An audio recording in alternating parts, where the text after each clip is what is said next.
Hi, everyone. Welcome. Welcome to the Unenlightened Stepmom. I'm Mary G, and it's really nice to be with you guys.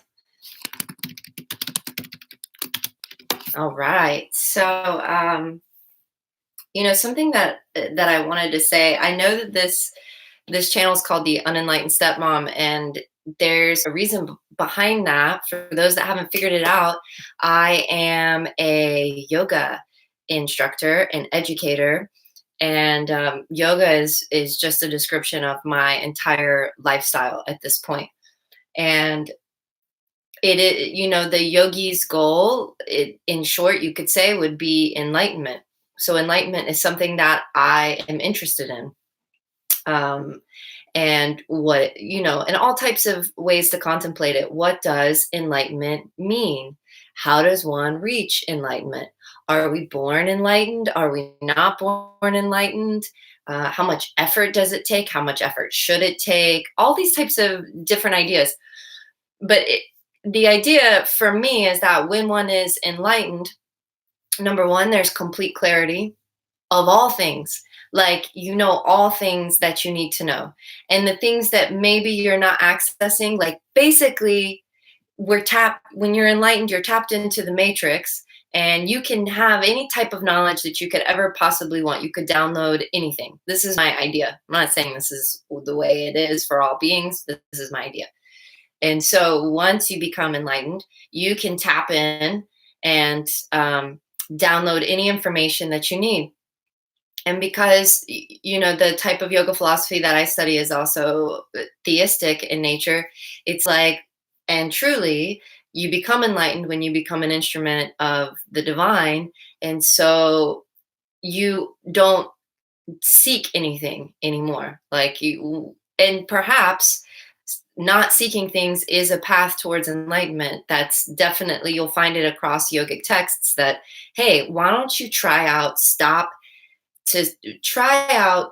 letting go of the need to always desire something, the next thing, the next activity, the next rung on the ladder, whatever it is that you find yourself seeking or desiring. So perhaps, that's also a path, but definitely once you get there, you're like, I'm like in the state of needing nothing. Like I have everything that I need. Obviously, that could be the way we get there. If we talked about the other day, purna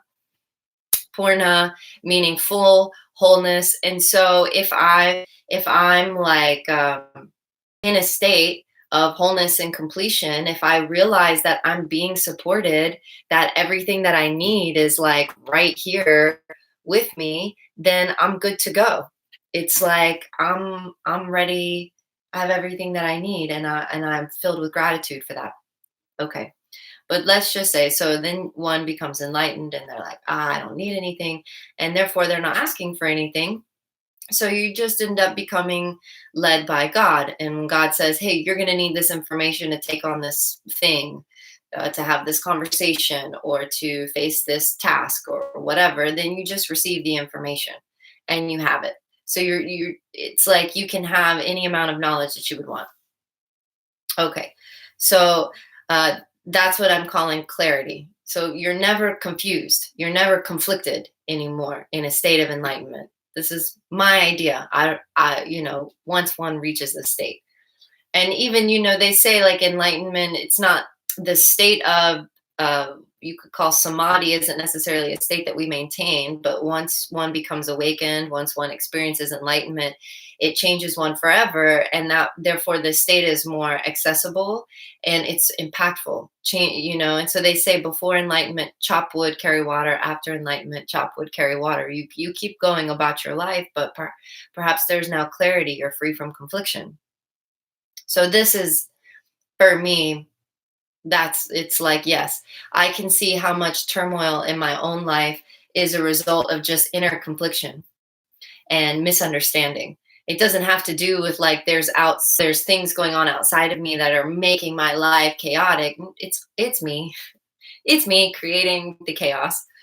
So I feel like the blessing of becoming a step parent has really opened me up to a whole nother level of the yogic teachings that I just wasn't even that I wasn't being challenged to do. The asana practice has its challenges for sure, but also I grew up as a dancer. And so, it's like physical challenges I enjoy. And I definitely took to the yoga asana practice right away because I understood, oh, I get this. I understand experiencing God through movement. I understand that I can use this vehicle of my body as an instrument to experience divinity, the divinity that's within me, and et cetera, et cetera. And so I took to it really quickly. And I love, really classical style yoga teachers, and I love methodology, and I love lineage. And I don't mind it when a teacher is stern with me. In contemporary yoga, there's a lot of discussion over what a yoga teacher should be like, especially in the West. And I don't subscribe to any of that necessarily. It's like, um, I feel like, because if you're doing the work, if you're doing the work that the yoga practice asks of you, you're led and guided by God, and there's grace in that, and that you will be put in front of the teacher that's appropriate for you. And sometimes they challenge us and they cause us frustration, and I've learned a lot in that way. And other times, they just know they know exactly what to get out of us. And I feel like at this point I kind of have this just intuitive sense when I'm around someone, either this is going to be a teacher that I keep coming back to or not. And that's it. I just have a sense they're doing the work. And then I just trust that. And if I find out one day that it's not going to work, I don't lose my cool, and I'm not upset, and it's no judgment on the person. And that's almost never happened. Every person that I've ever really took on as a teacher or a mentor is still a very important part of my life. And I guess I'm fortunate in that way. But I also leave space for them to be human, while saying that doesn't take away from what they have to offer, because all the beings that I've met so far that I would call a teacher and a mentor for me have given me so much. I mean, it's kind of risky for me to talk about because it makes me emotional. And if I talk about it, I might shed tears. But what I've gotten from the people that I have called my teachers and my mentors, um, it, it's moved me forward and brought me closer to myself in a way that I don't know if I could have done without them. And to give myself the benefit of the doubt, if I could have done it without them, it would have taken a lot longer. And they're all still in my life in one way or another. And I'm really grateful for that. And so, yeah, I think that that's cool. Anyways, I'm digressing from the point here. Being a stepmother exposed me to this whole new challenge that the yoga practice and yoga teachers, couldn't really, like I was saying, yoga teachers don't get a rise out of me anymore. If I'm with my teacher and they're just saying, "No, Mary, nope, wrong. No, Mary, you're still not getting it. No, I said turn the leg. Mary, you're not turning the leg. Turn the leg," or whatever it is, lift the front of the hips. Mary, you're not lifting the front of the hips. Lift the front of the hips. And when I say these things, I'm saying that they can go on for hours. Sometimes I'm with my teachers for an entire weekend, and it just feels like, man, I can't like jump my legs apart without realizing that there's something about myself that obviously I don't know, because something's going on that I'm not seeing that this person is seeing. But that doesn't really get a rise out of me. Maybe it's because I grew up dancing, and you know, I remember growing up as a dancer, and it was like the more that a teacher gave you attention, which was never like wonderful, it was always like, extend the arm more. Your port bra is too far back. It's too far forward. Take the arabesque higher. Blah blah blah. Always there was always something. But the more that a teacher focused on you, generally it was like that was good. That was like a good thing. That was a good sign. If a choreographer or if a dance teacher or a ballet master was paying enough attention to time, I mean, it's kind of the way that I remember it being. It could be different, and you could have really lovely ballet teachers that help everyone equally. But, anyways, needless to say, when people, this whole idea of so and so being hard on me, there are times where I go home and I'm like, man, that was tough. I feel like they were really pushing me, felt like they were really being hard on me. They were really pushing me, but it's not necessarily a negative experience for me. It doesn't get a rise out of me. It doesn't challenge my equanimity of mind necessarily. But step parenting challenges my equanimity of mind. It challenges the serenity of my mind. And so, on one side, I'm like incredibly grateful because like, what would I do without this crazy challenge? Um, there's so many parts of myself that I wouldn't access without that challenge. But also, it's been such an amazing experience and a humbling experience. And that's kind of why I was like, I love yoga and it's my life. And for many years, people were like, you should do this and a podcast or a blog and a thing and like somewhat yogic themed. And it just occurred to me like, that's actually not like being the step parent, being in a family, that's way more relevant to my life. It's more impactful.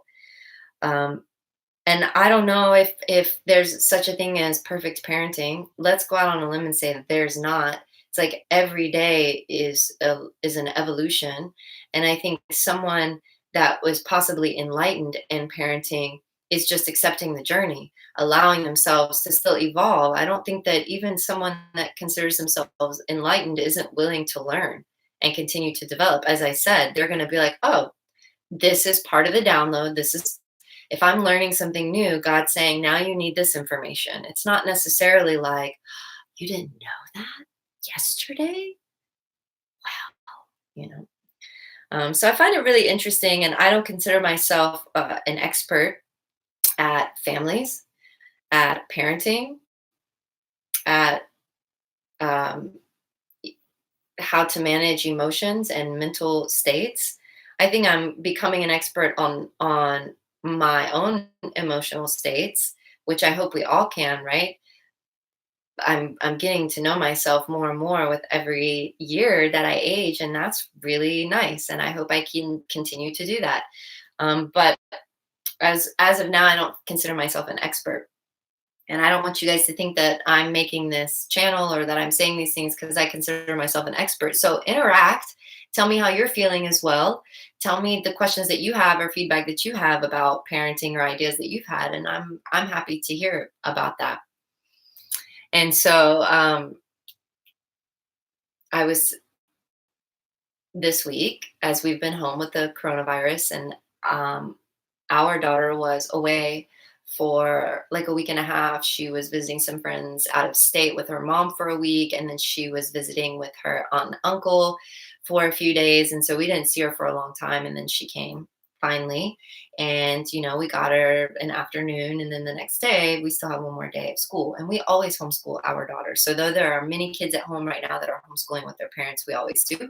And I mentioned before that we do the K-12 programming, and it's a lot. It's like a lot of coursework every day. I feel like it's like they're required to give second graders 6 hours of coursework every day. It doesn't necessarily take us 6 hours, but there's only so many hours you can cut out of that, especially with like break times and stuff. It takes almost a full school day, give or take a couple hours, depending on how you do it. And I'm a nerd in the like I say that kind of lightly. I mean, like, I love studying, I love learning, I loved school. Like, I really liked school. um I was valedictorian when I graduated from college. Like, yeah, I didn't really make B's. I never made a B in college. I made some B's in my sophomore year of high school because I was going through some things and I was experimenting with some things that made it hard to study, and I didn't go to school all that often, and yeah. So I made some B's, but those like the lowest grades that I've ever made in my life. I've never made anything lower than a B, and I think the only B's that I've made was that one year in high school. my sophomore year in high school. So I really like it comes naturally to me. I really enjoyed learning. And so I'm also like very thorough. It's hard for me to be laid back about some things. I really soften my edges. I try not, I don't consider myself rigid, but I'll admit that I can be rigid about certain things. If it's like, if I'm given a task that's like really clear, like this homeschooling program is like, this is the math assignment. Here's a lesson guide. Here's the worksheets. Here's the online stuff. And the lesson guides even say, like, say this to your child. I'm going to do the whole thing. Like, I might even like Google how other people do it and other lesson plans. I'm going to cut out my own geometric patterns. So we were working on fractions, and I'm like cutting out my own hexagons and trapezoids and rhomboids and, like different colors and cutting them out. And, oh, how many trapezoids does it make? Does it take to make a hexagon? Oh, two. So one trapezoid is one half of a hexagon. Uh-huh. Take six triangles, et cetera, et cetera. Okay. And so I don't just skip through things, and I'm, you know, if I was still in school, you guys would call me like a teacher's pet. Like, I'm going to just do it the way the teacher says to do it. And I never was creative like that. Even as a dancer, people were like, be a choreographer. I was like, no, like I excel when someone tells me what to do. And then I do that thing really, really well. I don't want to come up with it. That's someone else's job. So I'm not the come up with her person. I'm the like, give me a task and then I'll just blow it out the water. And so that's how I am with homeschooling. It's, I'm given a task and then I'm like, we're going to do this task. And I really try not to be rigid, but I guess like in our family, I'm the most rigid. Which basically, if any of you out there, especially you moms, or stepmoms or whatever, if you're the one in the family, or if you're a dad or stepdad or whatever else kind of dynamic you have going on in your family and whatever you call yourself, if you feel like you're the one that's considered the most rigid, then you feel me, right? You're like, this is good. Why does everyone act like it's like you're a monster because you just want to like do the task well? Like, let's just do the task and do it well. Like, if we're going to practice handwriting, what's the point of like, like letting them do whatever, I'm like, let's just, hey, why don't you erase that R? Like, it looks crazy. You know what I mean? Like, hey, you've been writing like your B's like that for like since you were 2. Let's step it up a notch because like you're 8. And well, that gets perceived as rigid and stern. And I'm learning. I'm doing my best. Honestly, like I'm really doing my best to adjust according to my capacity. So as my capacity changes, then I'm able to adjust. As of now, most of my capacity still lies in I was given a task and I'm going to do it and I'm going to do it well. Um, yeah, like my stepdaughter doesn't like the way that I homeschool, and that's okay. I don't really mind that much, to be honest, but that's just the truth. And if you're step parenting, you also know that on top of that, like I'm never going to be like her parents to her ever. Maybe when she's a full grown adult, but not now. And so on top of that, it's like, wow, Mary's asking a lot of me and she wants to do like every assignment. She wants to do it like the whole way through. She doesn't want to skip through anything or like just be like whatever. Or you don't really need this. She wants to do all of it. And she's not even my parent, like my real parent. So anyways, that creates a certain environment, and in a little child's mind, it causes them to act in a certain way. Yesterday was like a long day of homeschooling for me. I mean, I stayed positive and I didn't allow it to get to me, which is not always the case. Sometimes it gets to me. But like I was exhausted afterwards, on top of everything else that you're doing, like making meals and then cleaning up after them. and laundry and folding. And it's like by the end of the day, you're like, well, I made 2 meals and I washed the dishes and I folded some towels and I swept the kitchen. That's like it. That's all I've done. But I also did take an online class with one of my teachers because everybody's online right now, which was epic. And we did a full day of homeschooling. And that sounds like so much. I've talked on here about productivity, but still I'm like, well, I kind of thought I would also get to mop and do like my own laundry. I didn't even wash anything. I just folded things that were in the dryer. I didn't get to actually washing like my laundry. So then I'm also like exhausted and feeling like, whoa, am I just not good at this? Am I just like not nice? Am I a terrible homeschool? Going through the range of emotions and then thinking, and I didn't even get that much done. And you guys, that's just some tomfoolery. That's some foolishness. And I don't need to think like that. Because then when I list out all the things I actually did, I did like a ton in one day. It was a lot of stuff that got completed. And I did all those tasks. I didn't skip through any of them. So I should feel good about that. And I do feel good about that. But something that I really was contemplating after that is like, you guys, children idolize their parents. Like, if you're a parent, your children idolize you. They think you're like, they think you're like the greatest people on the planet. It doesn't matter what you do. They idolize you. Isn't that amazing? That's like incredible.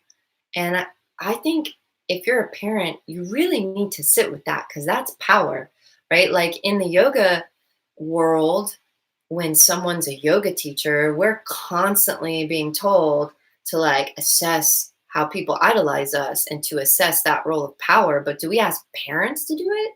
Like, are we like constantly putting articles out on Elephant Journal that's like, hey, parents, check your power trip because your children idolize you. And therefore, it's an abuse of power, right? But it is. Like a lot of times, parents abuse the power of being idolized by their children. And if you're a parent, I'm not saying it to be ugly. It's just like, like get real with yourself. I have to do it as a yoga teacher. I have to like sit back and go, there's a possibility here that people think I know more than I actually know. And there's a possibility here that people think that I've accomplished something that I haven't actually accomplished, or that I'm somehow, I don't know, perfect. And one day they're going to realize I'm not. I'm going to come tumbling off of a pedestal. And then the accusations of abuse of power can come like flowing down the line. And that's definitely a possibility. Like any teacher has to look at that and think, if I'm a teacher or if I'm an employer, if I'm a boss, can there be abuse of power? This is a big thing in the world right now, So why not take that into parenting? Know that your children idolize you. They're not grown-ups yet. And when they do become grown-ups, they will be able to see it all fairly and clearly. So don't think you can get away with it for like ever, because they're going to realize it. They're going to be able to stand up for themselves. I hope. Some people grow up and never learn to just be empowered and stand up for themselves, even to their parents. But I hope that your children do. And I hope that our child does. She does already with all of us in this family. She calls it like it is and says, hey, you check yourself. And we do. And however, I'm not idolized in this family. I'm appreciated, which I'm grateful for, because I'm sure there's a lot of you out there that aren't appreciated even, but I am. I'm appreciated. I'm included by everyone in the family. All of the parents in this scenario, all of the grandparents, extended family. I'm appreciated, I'm accepted, I'm included, and I'm super grateful for all of that. But yeah, I see the difference. I'm like, I'm not the one being idolized here. And that's kind of strange, don't you think? Like, if you're a step parent, you just know that. You're like, this kid knows deep down, like, I'm not their real parent. And so they kind of just roll their eyes and they're like, I don't have to listen to you. And you're kind of like, yeah, probably not. You probably don't have to listen to me. But anyways, knowing that, so, if you're a parent, we as adults have to check our power tripping. Let's not power trip on children. They're like innocent and they're pure, and it's just so easy to just be like tyrants and be like, what I say goes. And that's just like not cool, because they really look up to us, and they want to be treated fairly, and they want to be treated with respect. But also, if you're a step parent out there and you're facing that, where you just feel like, um, you know, they don't treat me the same because I'm not their parent. If you're like that, I'm not gonna lie. Sometimes I like to go into victim mentality and just feel really sorry for myself and just be like, I'm just never gonna love me, and I'm just gonna give so much, and it just doesn't even matter. Okay, but this is something that Eddie tells me that I wanted to share with you guys, and this is really important. It's the Jedi Way of Parenting. And he looks at me, He's always really honest with me, but he's gentle. He's also gentle, but he looks at me and he's like, Mary, she's 8 years old. She has an 8-year-old's mind. You're 35. Are you going to let an 8-year-old mind overpower your 35-year-old mind? Are you going to let a child disturb the serenity of your mind? Are you going to let a child have power over your mind? He's like, if you're an adult and a child is getting a rise out of you, that's just foolishness. He's like, they are the Padawan and you are the Jedi. And so when the Padawan is unable to control the mind, when you see the dark side in there, you don't beat it out of them. Come on. You patiently, you're like patient because you have control over your mind. So you have to be a Jedi when you're parenting. And when you feel the emotions rising, you have to go, what? It's okay. They don't have the ability to control their mind. I have the ability and the capacity. I'm a grown up, especially if you practice yoga. Call yourself a yoga practitioner, Mary. Get control of your mind. It's getting out of hand. You're swirling. You're swirling down the endless spiral of self-pity that's leading you to anger and frustration, sorrow over this scenario. Man, that's like really helpful if you're just like, little grasshopper, little Padawan, I see that you are in turmoil. You are throwing a fit. You are rolling your eyes and raising your voice, little Padawan. You know, just let them, but you be the Jedi master. Isn't that nice? Eddie used to like Manny. He used to take care of people's kids, and he said he would do that all the time. He'd be like, these little kids. I mean, not in a disrespectful way, but like, these little kids are inferior to me. Not that children don't deserve respect, because they are our equals in the sense of that they are like a human soul. They're our equals, but also like their minds are inferior. They're like, what do they know compared to you?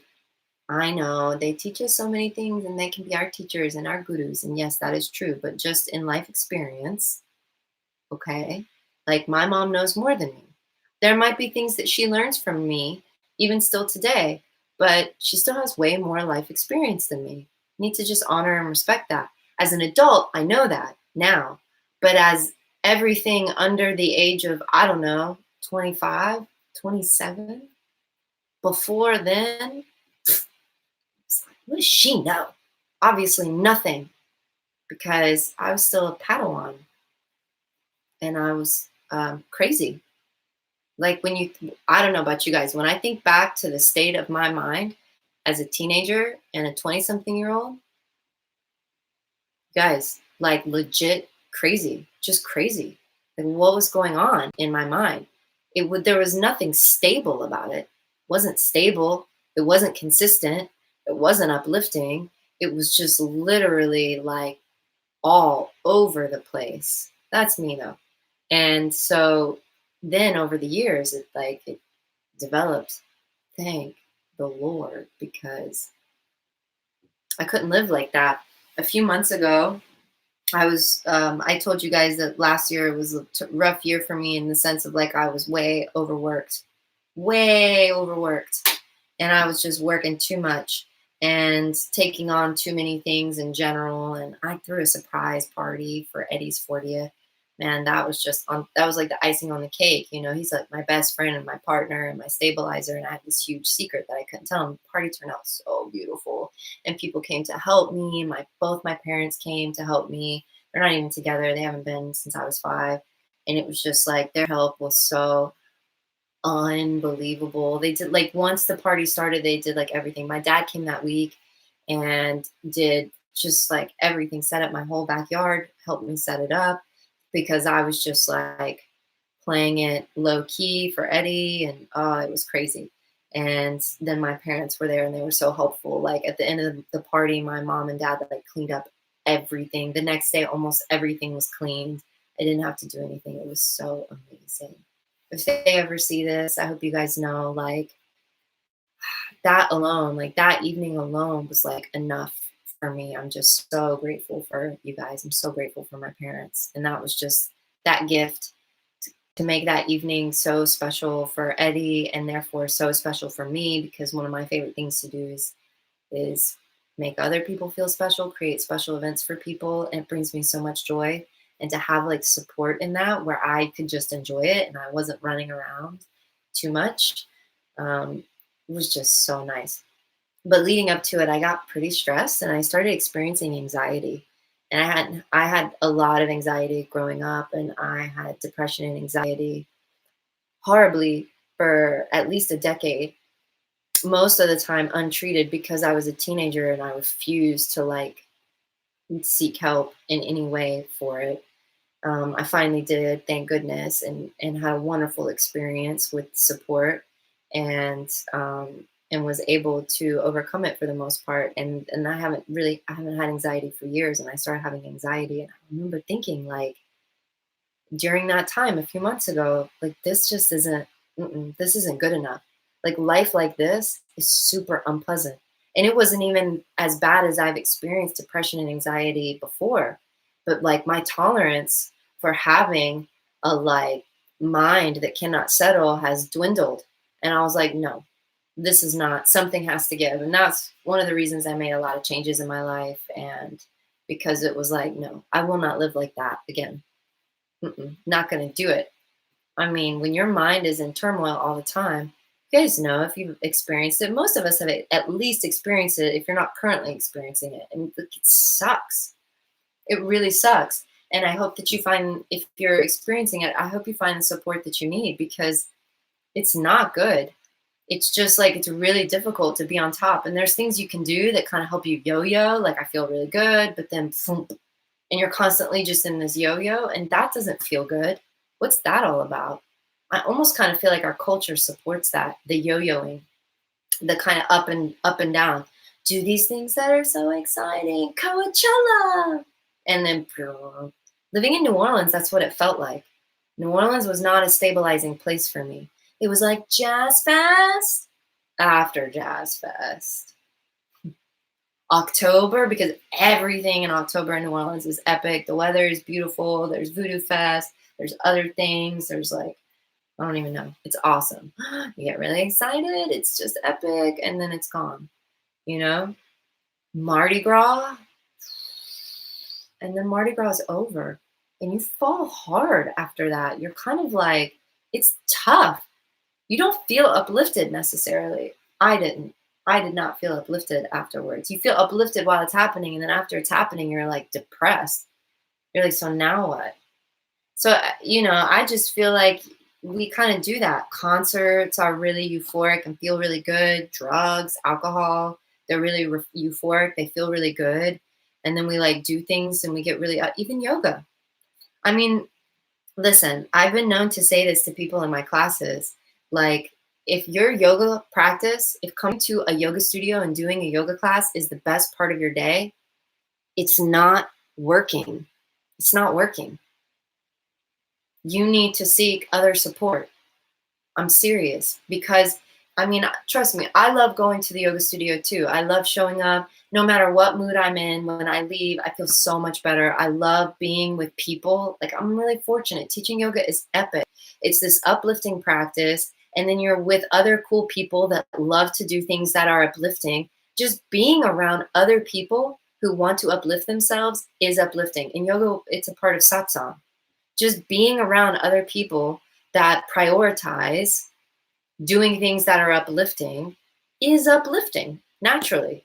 And so I get it. It's epic. But the idea is that it needs to be going into your life outside of the studio and off of the yoga mat, to where like eating dinner with your family is the best part of your day, or cooking dinner for your family is the best part of your day. And when I say this, I'm not trying to speak at you. It's also, I mean, if I'm talking, these are contemplations in my mind. These are the things I need to hear. So if you're like, who do you think you are? Check yourself. That's exactly what I'm doing. I'm checking myself, because it's true. It's like, if it's not carrying through, then it's not working. And I firmly believe in that. And I check myself all the time on that, where it's like, hey, what's up, Mary? Like, get it together. Then your yoga practice is just a form of self-indulgence.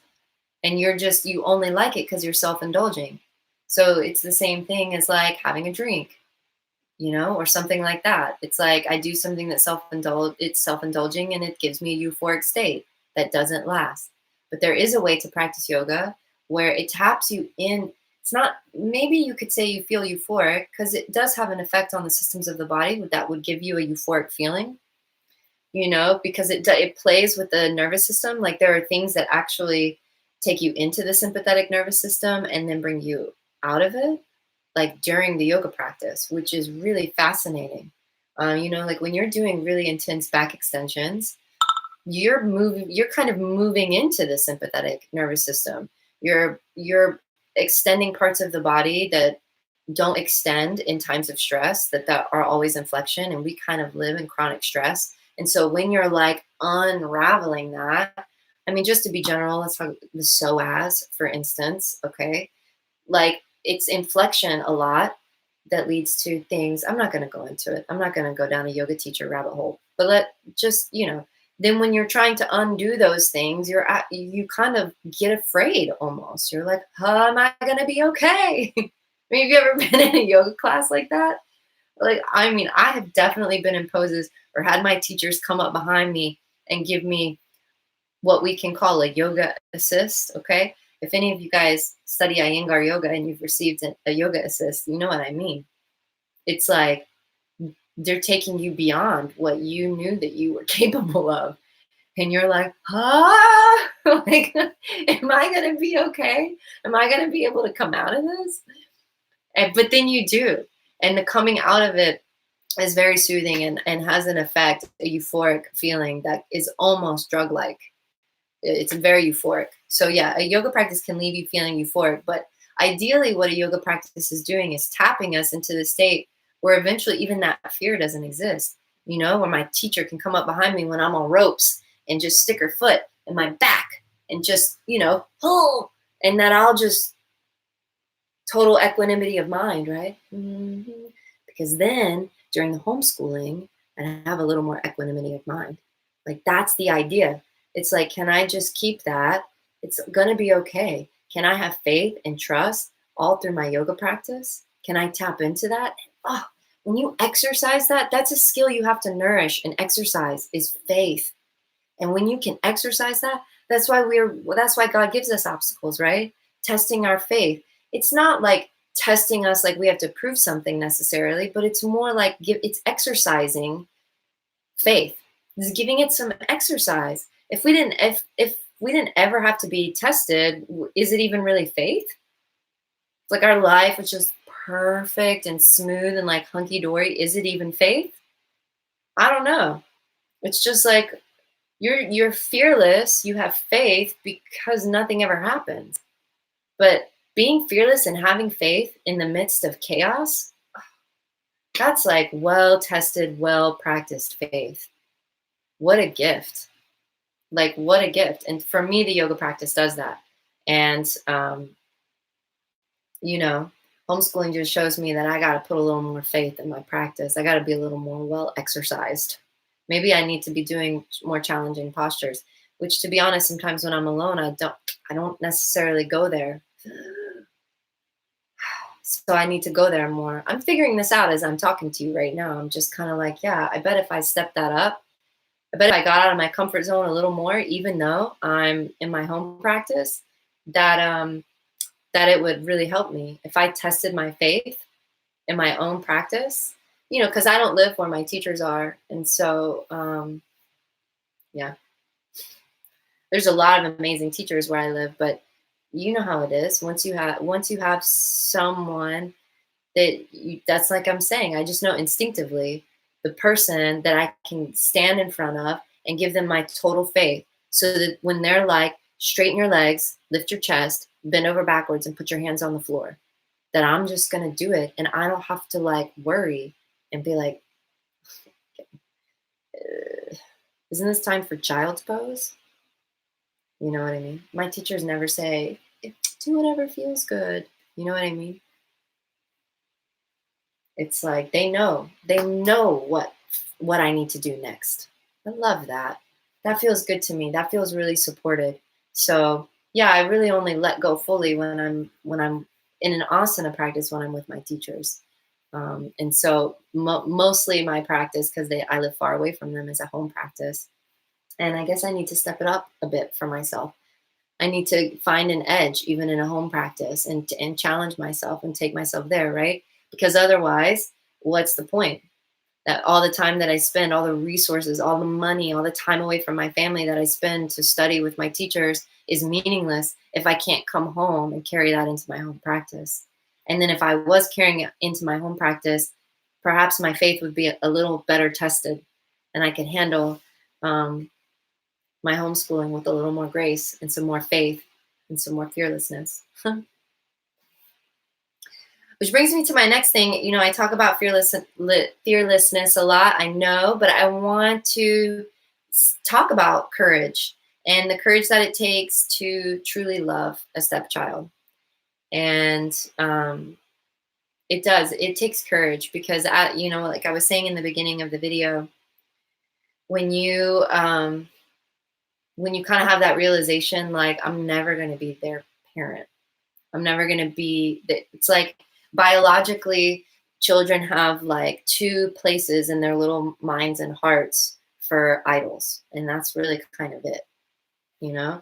And they will fill them. So if one parent isn't around, or isn't, if they're instinctively like, this is not my idol, maybe it becomes a grandparent. I mean, sometimes that's why we as children end up idolizing the wrong things, the wrong people, because we're just filling those spots.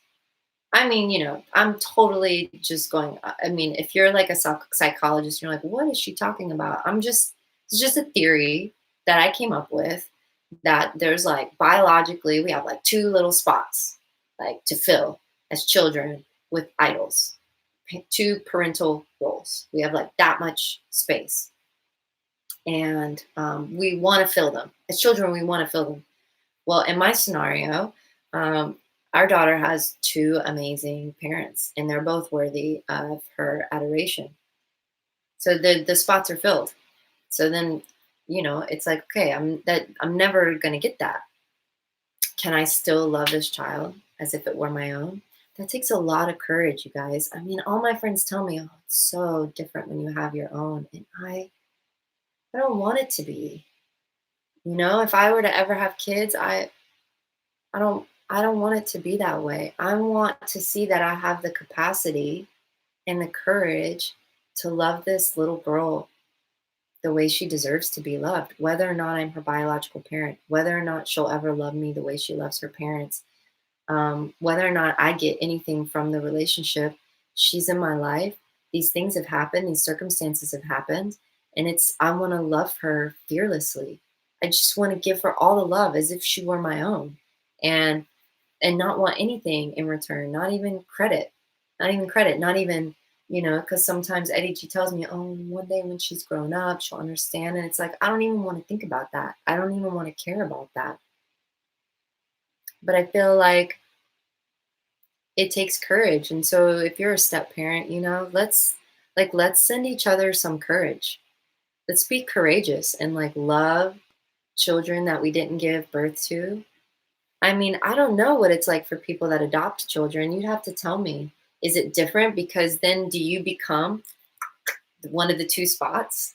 You know what I mean? Like if you adopt a child, if there's not another parent, are you in the spot? And so is it easier to love? And I mean, it just goes to show that like love is conditional. And we like to say like having a child taught me unconditional love. And it's like, well, but would any child teach you unconditional love? Or is it conditioned? Is it conditioned on the fact that it's your child? Like you made it, it's your DNA. Is that the condition for unconditional love? It's not really unconditional. I mean, I'm just challenging the idea. Number one, like if you're a parent, to really look at that. It's kind of like, are you just getting high? Are you just kind of getting off on the idolizing? Are you just like, they idolize me, therefore it's unconditional love? I can like treat them however I want to treat them and they forgive me, and they can be little tiny jerks and I'll forgive them, and that's unconditional love. That's not unconditional love. I don't think that's what it is. That's called codependency. And we all know that many parent-child relationships are codependent. That's codependency, you guys. I mean, it is, right? Or it's a form of it. It's gotta be. Where you can just treat each other however you want and you just forgive each other and love each other anyways. That's codependency. And I'm not really interested in cultivating that type of relationship with a child. I've been in adult relationships like that. I've been in romantic relationships like that. And it was horrific. And it was sad, because we really did like love each other. And we treated each other horribly, knowing that we would just forgive and move forward. And so damage was done, heartbreaking damage was done. And that's just like, I don't want to do that to a child. So I'm not so sure that's conditional love. And so think about that. If you're a parent, I'd be interested in hearing from you. So what is unconditional love? Like unconditional love is like God's love. And can we love children whether we gave birth to them or not with God's love? That is something I'm interested in doing. That to me is like really worth my time and my effort. Not that like children aren't worth it, but I just mean if I'm gonna like, I mean like this. Am I gonna spend my time being in turmoil and conflict over a child? Like we said, am I gonna let a child get rise out of me and then I'm gonna lose all this energy? Like I said yesterday, I was exhausted at the end of the day. The emotional roller coaster that I was experiencing, mostly inward, I hope, and not projecting it outwards, was exhausting. And I could have been using my time and energy to be like a conduit of God's love, to like let unconditional love move through me, not conditional love. And so I think it takes that's what I love about the role of a step parent, that not all parents are getting. Like if you're not a step parent or a parent that's adopted children or something of this nature, you might think you're experiencing unconditional love and you're not, which is a shame because then you're missing out. You could be, because children are a great way to experience it. They're so pure and innocent. It's like, what other type of being? We seem to do it better with animals, some of us. Not all of you humans out there love animals and see them as pure and innocent. There's some weird stuff that I see on the internet, and it's sad. It's really sad what people do to animals. Like, really sad. Talk about power tripping.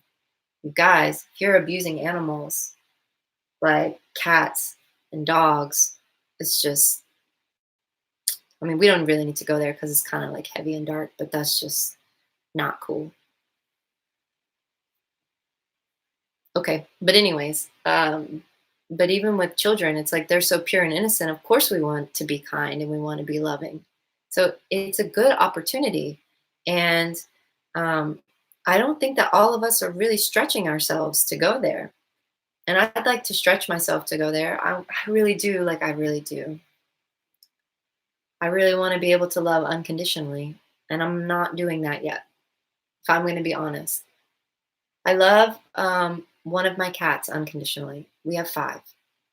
And even out of them, there's only one that I love unconditionally.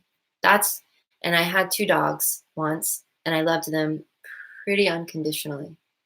And that might be it. I'm not I'm not experiencing it yet with anyone else. I'm just being honest with you guys. I'm being totally honest right now. I'm really putting it out there. Like, I'm not unconditionally loving my parents. I'm not unconditionally loving my other four cats. I'm not unconditionally loving my partner. I'm not unconditionally loving our daughter. I'm not. There's conditions. Like, there's days as a step parent that I'm like, this is too hard. That's not unconditional. I mean, I know we're probably all thinking, oh my God, today was a hard day, but I'm just saying, like where I even want to take my love back, like maybe I should just like walk away. That's not unconditional, you know? If I'm just being perfectly honest with myself and whoever ends up watching this, that's the truth. And I think we have the opportunity to learn it, but first we have to recognize whether or not we're really doing it. And if we're not loving unconditionally, then what are we doing? Is it codependency, which is toxic and damaging? Codependency is damaging to a relationship. Take it from me. Look at your relationships now. Are they codependent? And I have a tendency towards it. I like to do it with my employers, with my friends, with partners. Codependency. And that's, sometimes I think if I do end up having children, I'm actually really glad that I had the experience with a stepchild first, because I would have gone straight into codependency mode with a kid. And I would have been like, this kid makes me feel worthy, and this child makes me feel loved, and this child makes me feel like I have worth. If our children, that's just not, it's not good. I feel like a lot of, I know, I'm going to say women, I don't know, maybe people, that's why we even have kids. That gives us some sense of value and worth, and I'm going to put it out there, power. Where like we feel like we get to determine what they're going to be like, what they eat, how they act. There's like a sense of power in that, and that we're all wanting to feel empowered. We all want to feel worthy. We all want to feel valued, and we all want to feel loved. And you can get all those things if you have a child and you're codependent on them for getting them. But what if we didn't rely on our children for a sense of worth? What if we didn't rely on our children to feel valued and forgiven? What if I didn't need a child to forgive me first? What if I could ask God for forgiveness? What if I could just get to a point where I stopped behaving in a way that I needed to ask for forgiveness? What if I just had faith and let God move through me so that I didn't need to constantly go back and apologize? That could be life altering right there. That could change my whole life if I was willing to surrender to that. I don't know. Maybe I will one day. We'll see. And can y'all hear that? Guy's playing Sims and she's asking how to spell salmon. Salmon. Okay, well, that's probably, I think I've said enough, right? But I want to hear from you guys too. And I'm not saying these things to definitely point any fingers or be accusatory. As I said before, these are contemplations that I take for myself. And I'm just kind of doing it out loud. And you guys might all be much better parents than me and navigating all this much more smoothly. And I'd love to hear from you if you are, and that's great. But just it's like critical thinking. And I'm not trying to be a downer or accusatory. I'm just trying to say, like, I could be doing better. Like, this is good, but what if we took it up a notch?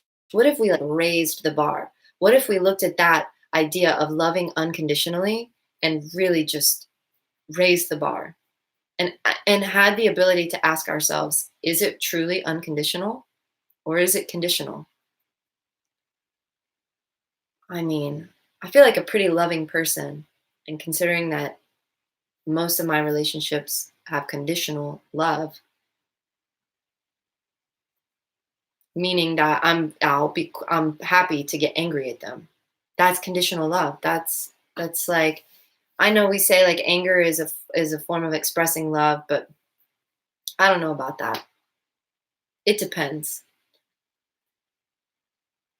Like anger projected in an aggressive way is not that's not part of unconditional love.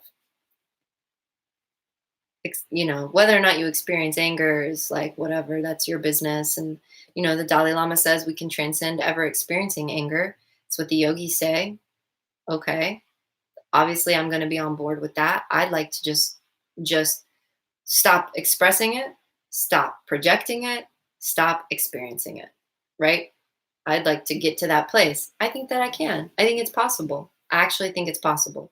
I cohabitate with someone who no longer expresses or projects anger. So perhaps that's why I know and feel that it is possible. I don't know if I can't say that it never ever appears and is experienced by him. I don't know. I don't ask him that because it's not relevant to me. That's his business, what's going on inside his own mind. But it's never projected at me and it's never expressed in front of me or towards me. And I think that's pretty amazing. And we've been living together for over 5 years. And I've never seen him express or project anger. I've seen him express and project other things. I've seen him express seriousness or sternness, but never frustration or anger. Never just like, "Ugh, damn it." Like nothing like that. Ever. Ever. 5 years. That's amazing, I think. And honestly, like the cats get a bigger rise out of him than anyone else because they're little gremlins. Their cats are gremlins. They're like tiny gremlins. And if you leave a loaf of bread on the counter, they will rip it open and they will eat it. Oh, don't even get me started. Cat owners that are vegan, do not leave your nutritional yeast out. We put ours in a jar, but sometimes, like if it's in a bag, oh, it's like so expensive, and they'll just rip it open and they just love it. They just like roll around in it, cover the entire kitchen in nutritional yeast. It's just insane. They're little gremlins. And I've seen them be able to get a rise out of Eddie. And it's pretty funny because he does it like in a very kind of stoic way. He's not like yelling and screaming. It's just like suddenly I hear him like he's marching around the house. And like we kind of have this stairway and it's in the middle of the house. And so there's like the kitchen and the living room. It's like in a circle like this. And then the stairs like kind of go like that. And he'll be circling around, kitchen, living room. And I hear him doing that. And that's when I know, oh, he's trying to get the cats and kick them out.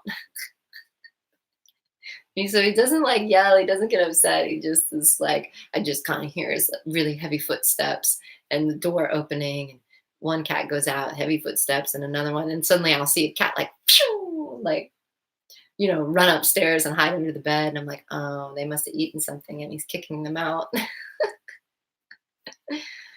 But other than that's like it. That's like the most, you know, perhaps he has different modes of expressing himself with his daughter, depending on when a point really needs to be brought across. Like if something happened that was really unsafe, like when she got stabbed in the eye by the cat. There was like definitely he was like, why? Because she was in it.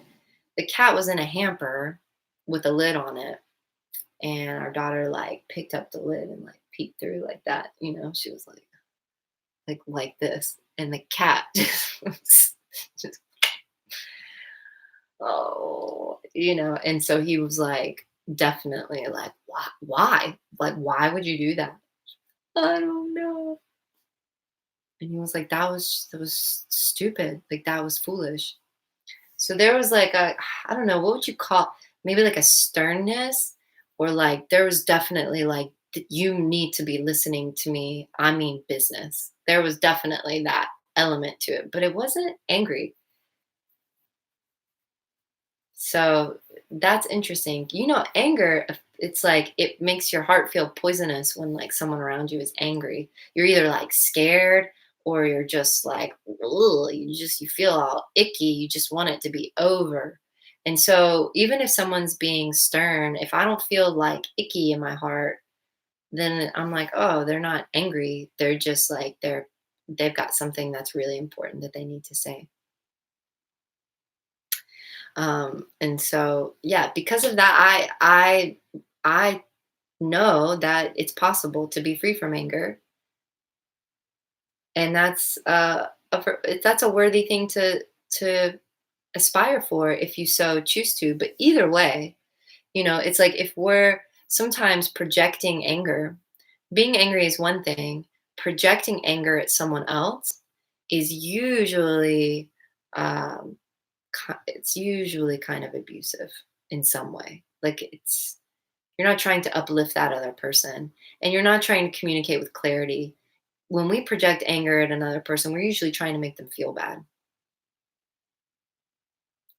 And you don't have to, I wouldn't respond to this immediately. If you're watching it and then you're getting a rise, like, let me validate my anger to you, Mary, just slow down and really think about it. I know I'm Irish. I'm a redhead. I know everything there is to know about a hot temper. Okay? In Ayurveda, I am known as a pitta. I know about fire. I know about being quick to temper. I know about anger. I know all about it. Okay? I have experienced it, expressed it, and projected it to the maximum. I have suppressed it. I have done everything in between. I have a relationship with my anger, and I'm learning a lot about it. And so I'm not trying to say it to be ugly. These are things, this, like I'm saying, these are things that I really sat with. I had to. I had to sit with them. My life turned me in that direction where it was just like I got the message from God where it was like, you have to stop projecting anger. Are you willing to step up to this? Because I was over here praying to be free from anger, and God was like, okay, here's your opportunity. Are you going to step up?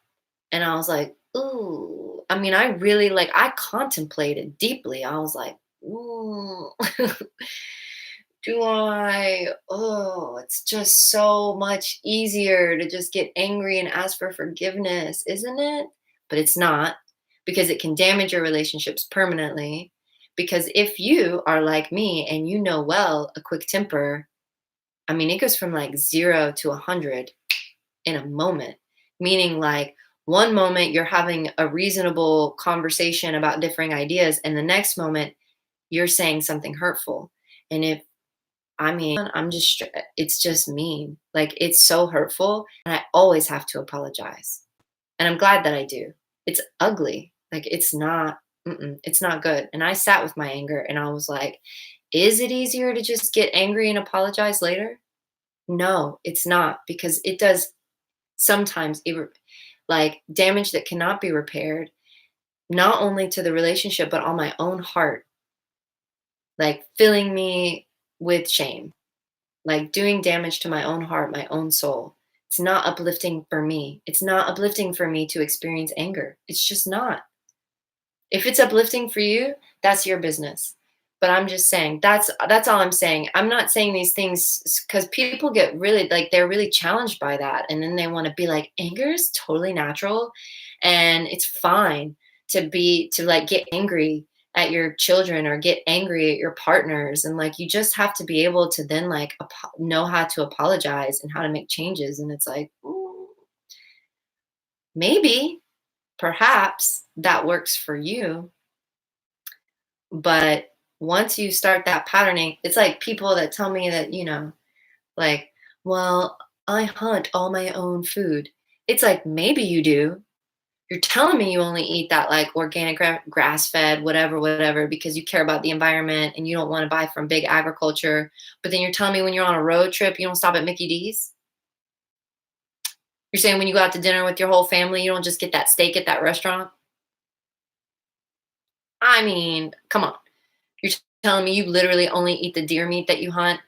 Because I hear that sometimes, like Joe Rogan likes to talk like about that kind of stuff on his podcast, and oh, I hunt and I don't even take dairy, and I just like the meat that I eat. At least he said that. I don't know what he's saying now. He goes, he yo-yos all over the place with his whatever current virtue that he's on. And it's like, but do you though? But do you? I don't know. It's like, are you really as consistent as you think?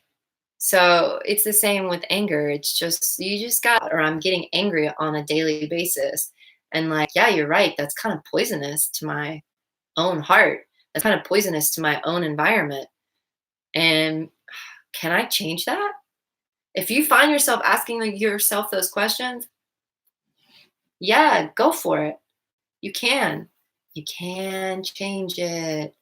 And it is easier on the other side. I promise. It's so much easier. Anger is just like any addiction. It's like when you're trying to stop an addiction, it feels so, so difficult. And then one day you're on the other side of it and you're just like, my life is so much better for going through that. And I might still have to do regular maintenance and regular things to not fall into the trappings of that addiction. But man, my life is so much better for like having the courage to say, nope, no more, no more. So yeah, it's like, it's crazy. Unconditional love. Does unconditional love mean you get to just project anger all over the place? I don't know.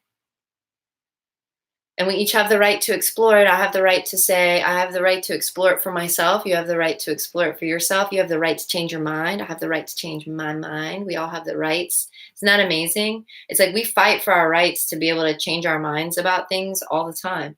It's like, oh, do you want to go get some sushi? Yeah, sure. And then like 20 minutes later, you're like, I really want tacos. You can't change your mind. I'm sorry, you can't change your mind. Yeah, I can. I want tacos now. Okay. We're getting tacos now. So it's the same thing. Like, well, I used to get angry every day. Well, don't get angry tomorrow. I can't do that. Well, you went from wanting sushi to wanting tacos. That's all the same thing. You changed your mind, right? Today you got angry, tomorrow don't. Just change your mind. That's what Eddie always tells me. We change our minds all the time. But then when it comes to the big things, we're like, I can't do that. I can't change that. Yes, you can. Yes, we can all change and we have the right to, and we have the right to change our minds. Honestly, whenever we please, they're our minds. And it's your life and you're living it however you want. So don't think I'm trying to tell you how to live your life or giving you a you should do this. That's not the point. I'm just saying it's a good contemplation if you so choose to take it on. Enjoy it. Um, so yeah, let me know what you guys think about that. And let's be more unconditionally loving, perhaps. And let's honor the fact that children idolize their parents and not power trip on that. And hey, let's be Jedi parents with our Padawan children and keep cool. Keep cool out there in the world. I hope all is well. If you're enjoying this, subscribe, and I hope you guys join me for some lives and you can enter into the conversation and keep it going, and that would be really fun. And if there's content that you want me to put up on here, please let me know. But I hope all is well, and it's always good to be with you either way. Thank you for your patience. Thanks for listening, and I look forward to seeing you guys again. All right, subscribe below, and let's chat soon. Bye.